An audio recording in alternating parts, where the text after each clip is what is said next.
nisɔndiyalen don n bɔra ka distinction sɔrɔ distinction min n'a fɔ jɔnjɔn min b'a yira k'a fɔ an ye baara minnu kɛ an ka jamana ye surtout an ka denmisɛnninw ka kalan na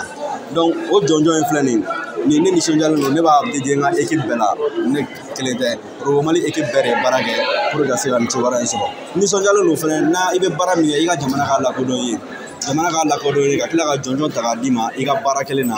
o ye ne nisɔndiya bi ne fara ne yɛrɛ kun sigilen tɛ n'a k'a fɔ ko an bɛna ni jɔnjɔn sɔrɔ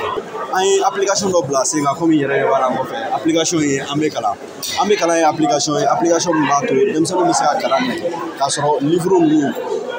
minnu bɛ yen an y'u dilan an y'a dilan ni subahana mansin minnu bɛ yen bi n'a fɔ intelligence artificielle donc an ye livre 1500 de générer donc livre 1500 de générer donc an y'a essayer ka application bila sen kan application minnu b'a to i bɛ se ka kɛ fan o fan i bɛ se ka livre ninnu kalan donc connexion ko an bɛ yɔrɔ min na bi connexion ka nɔgɔ a ka gɛlɛn mɔgɔ dɔw ma i n'a fɔ a ka nɔgɔ mɔgɔ caman ma cogoya min na donc an kɔni y'a kɛ i ka se ka application télécharger mais i bɛ livre in sɔrɔ i bɛ se ka livre in bɛɛ kalan non seulement i bɛ se ka mots traduire a b'i dege bamanankan sɛbɛncogo la a b'i dege bamanankan fɔli la bon ne y'a ye bamanankan fɔ 13 langues bɛɛ de don mais an ye bamanankan de bila ɲɛfɛ fɔlɔ a b'i dege o fɔli la a b'i dege a sɛbɛnni na hali ni a fɔcogo ma ɲɛ i bolo a bɛ se ka corriger i ye. Ne min fɔ o ye bi ye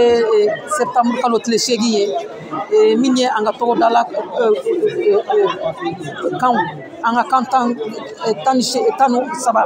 min yɛrɛ la k'a fɔ ko o kɛra kan officiel ye o ye ka ɲɛnamaya an b'o hukumu de kɔnɔna na bari an ka unité linguistique a bɛ fɔ min ma unité linguistique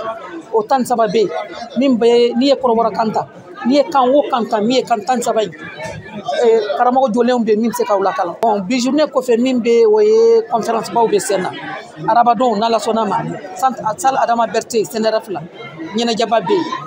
conférenciers bɛna ka na walawalali kɛ UNESCO bɛna ɲɛfɔ an ka mɔgɔw fana bɛna ɲɛfɔ n'o bɔra la jumadon n'ala sɔnna ma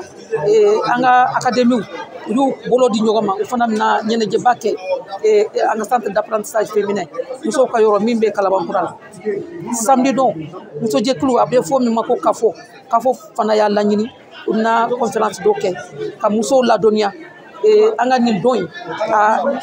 a nafa ye mun ye a kun ye mun ye u bɛna ɲɛfɔ n'ala sɔnna ma dimanche an ni ministre de l'éducation min ye docteur Amadou Tissafani an fana bɛ wuli ka se Sanankɔrɔba an ni Sanankɔrɔbakaw an bɛna ɲɛfɔli kɛ journée in an ka partenaire dɔ bɛ yen a bɛ fɔ min ma ko projet Suède o ye baara min kɛ Sanankɔrɔba ani Jalakɔrɔba u bɛna a ɲɛfɔ mɔgɔw ye.